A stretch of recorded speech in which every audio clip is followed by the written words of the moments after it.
تو اس لیے اسلام میں حاکم اللہ ہے. یہ ہے توحید کہ کوئی حکومت نہیں کرتا، نہ حضرت عمر کرتے ہیں نہ ابو بکر کرتے ہیں، دوسروں کی تو کیا مجال، کوئی نہیں، حکم نافذ کرتے ہیں. اسی لیے حضرت ابو بکر صدیق رضی اللہ عنہ کہتے ہیں انما متبع لست بمبتدع، میں حکم نکال نہیں سکتا نیا، جو ملے ہوئے حکم ہے ان کی پیروی کر. یہ فرق ہے اسلامی حکومت میں اور غیر اسلامی حکومت میں. مسلمانوں کی حکومت ہو سکتی ہے کہ کلمہ گو ہیں وہ حکومت کر رہے ہیں، وہ کافروں کی حکومت نہیں، مسلمانوں کی، مگر وہ اسلامی نہیں. اسلامی حکومت وہ ہے جہاں کتاب و سنت کا راج ہے، کوئی شخص کوئی حکم نہیں دے سکتا، اور اگر دے تو ادنا آدمی اٹھ کر کہہ دے، جیسے حضرت عمر رضی اللہ تعالیٰ نے ممبر پر کہا. بڑی مناسب بات تھی کہ لوگ جو تھے نا وہ زیادہ مہر باندھنے لگے، بچیوں کا ادا نہیں کر سکتے. آپ نے، اور میں بہتر سمجھتا ہوں کہ ایک حد مقرر کر دوں کہ اس سے کوئی تجاوز نہ کرے، سب لوگ اتنا مہر باندھیں.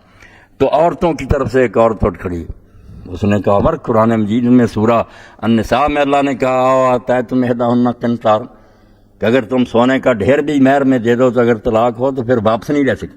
سونے کا ڈھیر کہا اللہ نے، قنطار، تم کون حد مقرر کرنے والے؟ تو حضرت عمر رضی اللہ عنہ اتنے بڑے باجبروت خلیفہ، کتنی شان و شوکت، مروسی وقت سر خم کری، کہا رجل رکھتا و اصابت مرد، عورت نے ٹھیک کہا مرد غلطی کہا. اس لیے یہ قرآن جو ہم پڑھ رہے ہیں اب، وہ بات ہو رہی یہی ہے کہ ہم منت سماج کر رہے ہیں، 10 آدمی اکٹھے ہیں سن رہے ہیں، مگر کوئی نہیں، اس پہ حکومت کا زور نہیں ہے. یہی بات اگر ڈی سی اور ایس پی کہہ رہا ہوتا سارے کانپ جاتے. صدر مملکت کہتا کہ یہ میں نہیں کر، اللہ کا حکم ہے، میری طاقت صرف اس کو نافذ کرنے کے لیے، میں منوا کر چھوڑوں گا. قرآن کا رعب ہوتا. تو قرآن کیا ہے، علامہ اقبال رحمۃ اللہ بہت پیارے انداز میں سمجھایا. یہی 2-3 شعر جو ہے نا ہر مجلس میں جب قرآن کی محفل سنایا جائے، یہی کافی کہ یہ ملا حضرات ان کو یاد کرنے اور بتائیں قرآن کہتا کیا. موت کا پیغام ہر نوع غلامی کے لیے، کسی قسم کی غلامی، اقتصادی غلامی کے سرمایہ دار لوگوں کو غلام بنا کر رکھتے ہیں، سیاسی غلامی، مذہبی غلامی کے ملا جو اپنے گرفت میں رکھنا چاہتے ہیں، ہر قسم کی غلامی کے لیے موت کا پیغام ہے کہ یہ ساری غلامیاں ختم کرو، ان کے تختے اٹھ دو. موت کا پیغام ہر نوع غلامی کے لیے، نہ کوئی فغفور و خاکاں نہ فقیر رہنے سے. اسلامی سلطنت میں نہ کوئی فٹ پاتھ پر بیٹھنے والا کنگال ہوتا ہے، اور نہ چین کے حکمرانوں کی طرح خاکان اور فغفور یہاں ہوتے. کوئی نہیں ہوتا کافر بادشاہوں کی طرح.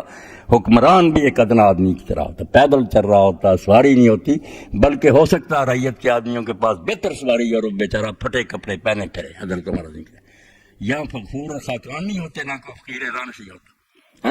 اور کہتا ہے پھر سرمایہ دار جو ہوتے ہیں وہ ایسے نہیں ہوتے کہ بنگلوں میں رہ رہے ہیں، کاروں میں جا رہے ہیں، دیکھ رہے ہیں غریب بیچارہ روٹی کے لیے بھوکا منت سماج کر رہا، ترس ہی نہیں آتا. وہ کہتا نہیں، کرتا ہے دولت کو ہر آلودگی سے پاک و صاف. جتنی دولت ہوتی ہے نا مسلمانوں کے پاس پھر اسلامی حکومت میں، اس کو ہر قسم کی گندگی سے پاک کر دیتا ہے. ایک تو وہ حرام سے نہیں آتی، لوگوں کا خون نچوڑ کر نہیں جمع کی جاتی.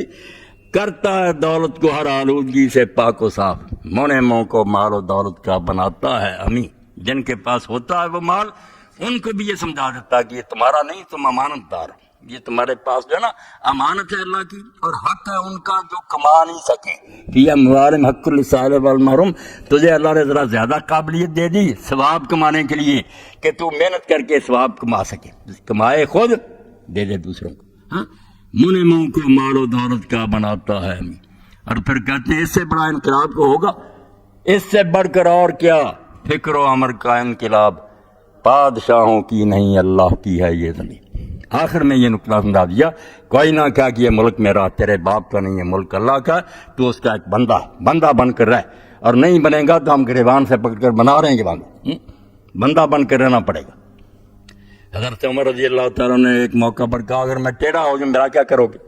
امتحان کرنا چاہا کہ امت مر چکی ہے یا ابھی وہ جذبہ باقی ہے جو اللہ کے رسول پیدا کر گئے کہ ہر شخص آزاد، ہر شخص کو پوچھے کہ کیوں ہو رہا. تو یہ کہا کہ اگر میں ٹیڑھا ہو جاؤں کیا کرو؟ ایک شخص نے تلوار لہرائی، اگر تو ٹیڑھا ہو جائے گا ہم تلوار کی نوک سے تجھے سیدھا کر دیں.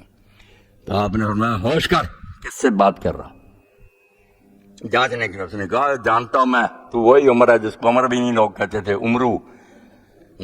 تو بکریاں اپنے باپ کی چرایا کرتا تھا، خطاب کے اونٹ، اور شام کو آتا تیرا باپ ڈانگ سے تیرا حال ٹھیک کرتا تھا، تو وہی عمر ہے۔